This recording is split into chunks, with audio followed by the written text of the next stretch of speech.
Hello everyone and welcome to the YouTube channel of BeingACCA. This is Tushita Gupta, ACCA affiliate, and in this video we are going to be solving brick by brick.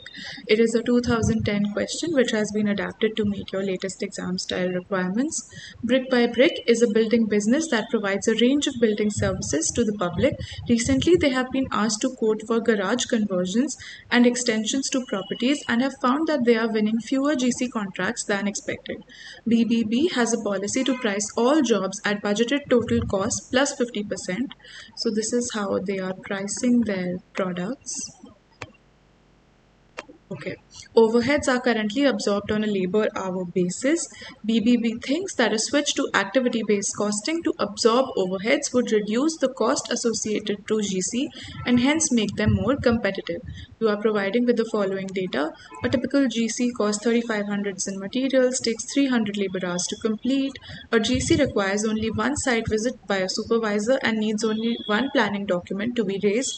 The typical EX costs $8,000 in materials and takes 500 hours to complete, and EX requires 6 site visits and 5 planning documents. In all cases, labor is paid $15 per hour.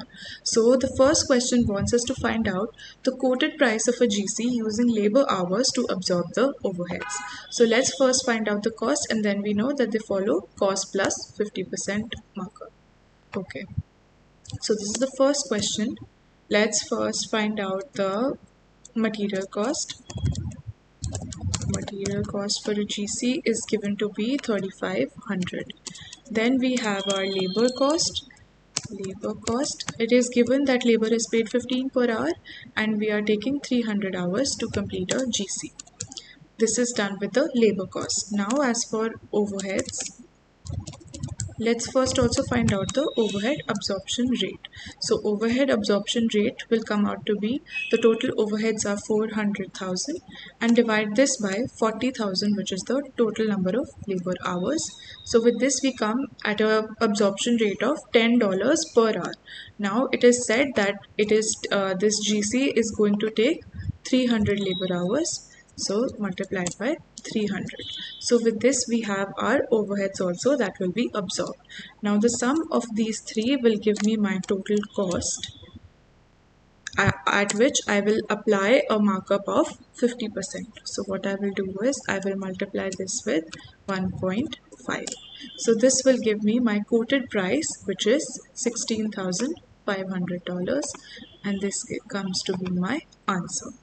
Now moving to the next one, calculate the total cost of an EX using ABC to absorb the overheads. Now this will be slightly lengthy because we will have to first divide or allocate all of these overheads according to their activity drivers. So let's get right there. This is the second question. First, let's divide the supervisor costs. Okay, so the total costs that are given for supervisors is 90,000 and it is given that one GC will require one visit and one EX will require 6 visits. So how do we allocate these? Let's find out. This will be, the total is 90,000. Site visits in total are 500. So this means this 90,000 will be spread over 500. So this divided by 500, this comes out to be 180, right? So as for using ABC, we see that for GC only one site visit will be required, and for your the EX, they have 6 site visits. So this will be multiplied by 6. So this is the thing that is going to cost us for our supervisor. Let me label this over here, supervisor cost for EX. This we'll have to use in our final calculation. Then let's come out for planners. For planners, we have the total cost that is given to us as 70,000 and we also have the total number of planning documents to be 250. Now per document, how much are we spending? We are spending this much. $280. And now if I allocate this, I see that GC will only take one planning document. So this is the amount that I will allocate for GC, but EX will take 5 planning documents. So 280 multiplied by 5 will be my cost for planners. So this is planners for EX. This all we'll be taking in our final calculation. Okay, now let's come to the last cost, which is property related. Property related. The total cost that is given to us over here is 240,000. And let's see on what basis are we going to allocate this. So we are going to allocate on this on the labor hours, so 40,000. And if I find out this per hour, I will get 6 per hour. And now it is mentioned that an EX will take 500 hours to complete. So for EX, I will multiply this by 500.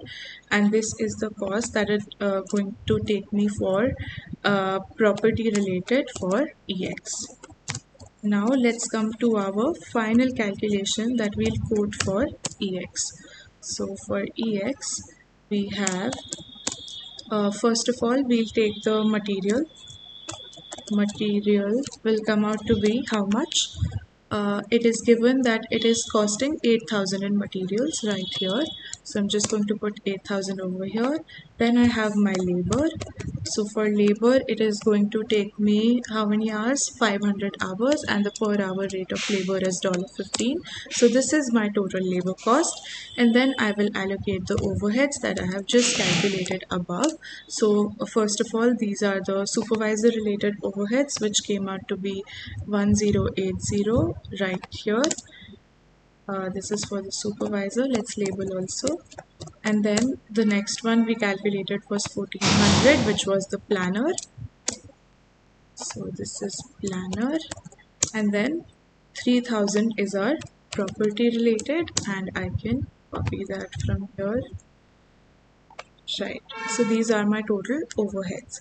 Now if I add these up, this will give me my cost. So the sum of all of these is my cost for EX, and it asks me for total cost only. So you have to be very careful that what the requirement is asking you, which makes option B as your correct answer. Right. Let's move on to the third question. The third question says, assume that the cost of a GC falls by nearly 7% and the price of an EX rises by about 2% as a result of the change from traditional costing system to ABC. Now we have to tell which one of the following statements is true. Now let's read the first statement. The first statement says BBB can maintain total profits from EX at their current level by increasing the quoted price by 2% in line with cost. Now this statement is not correct, because when you are increasing the quoted price by 2% to retain your markup percentage, your total profits may not be maintained. Why? This is because your customers who were buying from you, they would not want to buy this now that you have increased your prices. So this is wrong. Let me highlight this with red. This one is wrong. Now let's read the second statement. BBB can improve overhead costs on the EX by reducing labor hours. So can we, let's see, if we will reduce the labor hours, this will reduce our overheads which we are attributing to EX. But we are not focusing on what is driving these overheads. So overheads are being driven by these factors also, not only by labor hours. They are driven by site visits, they are driven by planning documents. So this also will not help. So this is not true. Moving to the third statement, the new overhead allocation is a fairer representation of the EX and GC use of resources driving the overheads. Now this statement is absolutely correct. Why? Because when we are using the ABC method to absorb the overheads, we are allocating exactly that much amount of money which is attributable to that specific product because of how much we are spending in overheads, in terms of overheads on that particular product. So yes, this statement is my answer. Now let's read the last one also and see why that is not the right answer. Maintaining existing markups should make both EX and GC more competitive. No, this is not correct, because if we are going to keep our existing markups on both of our products, we will not be in line with our competitors. They will be offering lower prices to the customers and we will eventually lose out. So this statement is also wrong. Moving to the fourth question, one triple B manager has suggested that only marginal cost should be included in budget cost calculations, as this would avoid the need for arbitrary overhead allocations to products. Okay, so let's see which of the following statements is true. The switch to marginal costing would avoid the problem of the uncertainty of budget volume. Budget volume is needed in order to calculate the fixed cost absorption rate. Now, this statement is correct. Why? Because it is only with the budget volume that you will be able to find out that how much fixed cost that you have to allocate to the various products that you are producing. So this statement is absolutely correct. Moving on to the next one. If triple B uses marginal costing, there is a risk that managers will not generate sufficient contribution to cover fixed costs. Now, this statement is also true. So what will happen is, if you are you are telling your managers that you will be using marginal costing, so there is a possibility, there is a risk that the pricing decisions that your management will take will not actually result in an overall profit, and this will even be worsened if the overheads that you are incurring is very large. So yes, this statement is also true. That makes option C your correct answer. Let's move on to the last one. Which three of the following statements about ABC and traditional costing systems, ABC and marginal costing, are correct? Okay, we have to find out three statements which are correct. Now let's read the first statement. Statement A says no overabsorption or underabsorption of overheads can occur under ABC. Now this statement is not correct because every method has its own limitations. There is a possibility that under ABC we are not able to find the right drivers, and with this we can have an over or under absorption. So option A is not correct. Moving to option B, ABC is useful for businesses like BBB which have high overheads in their cost structure. Now this statement is absolutely correct. Why? Because putting in such a tedious system of absorbing overheads will only be useful if you have big amounts of overheads. If your overheads are not very significant, it does not matter much which overhead absorption system you are using. So option B is totally correct. Moving to option C, ABC is not suitable for use in businesses like BBB that provide services. No, we saw that when we used ABC, we did obtain a better pricing for their products. Then let's go to D. Marginal costing understates the true cost of a product when compared to ABC. Now this statement is also correct. ABC costing will give you the a more accurate cost of the product rather than the marginal costing. So statement D is correct. Moving on to the E statement, ABC is better than absorption costing in understanding what causes the overhead costs to be incurred.